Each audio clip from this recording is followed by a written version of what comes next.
It's being called a blue wave across the East Coast.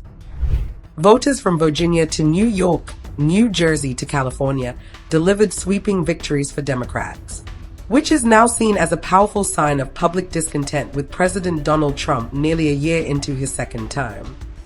But what makes this election even more striking is how broad that victory was. Democrats from across the ideological spectrum, moderates, progressives, and even democratic socialists, have all won big. Let's start with the landmark win in New York City.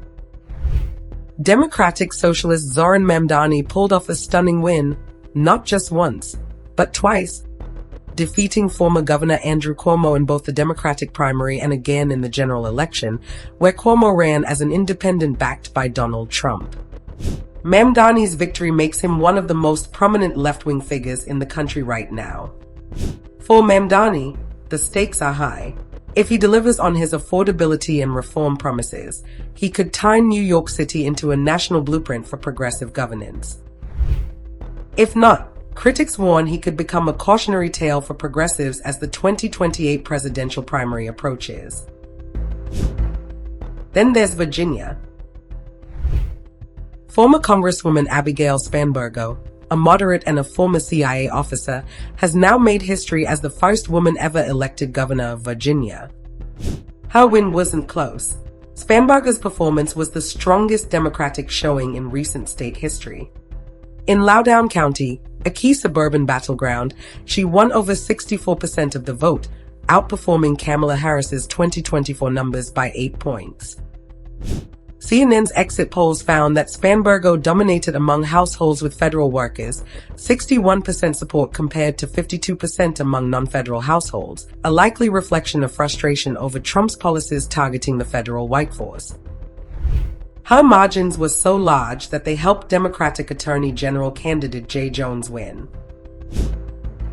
In New Jersey, another moderate Democrat, Mikey Sherrill, pulled off a decisive win against Republican Jack Ciattarelli, who had been endorsed by President Trump. Ciattarelli tried to distance himself from Trump's image, but Democrats tied him closely to the president, and it worked.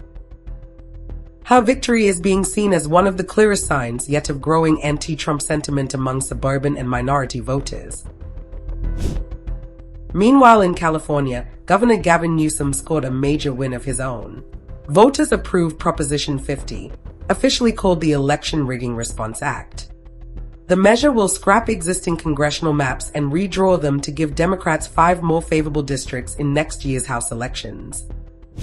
The move is widely seen as California's answer to Texas, where Republicans recently redrew districts to hand Trump's party more seats. It also solidifies Newsom's national profile ahead of a potential 2028 presidential run. In Pennsylvania, Democratic justices won their retention elections on the state Supreme Court, ensuring the party keeps its majority in a key 2028 battleground. In Maine, voters rejected a proposed voter ID ballot measure that would have imposed new restrictions on absentee ballots. So, what does it all mean? From Spanberger's history-making win in Virginia to Mamdani's progressive surge in New York and Sherrill's triumph in New Jersey, Democrats just proved they can win everywhere: suburbs, cities, and even swing states. It's a clear message to the White House: voters are restless, affordability matters, and the Trump factor is shaping every ballot. A blue wave just hit the East Coast, and its ripples could shape the road to 2028. Do you think these state elections are a warning sign for Trump's administration? Share your take in the comments below and keep watching Mint News.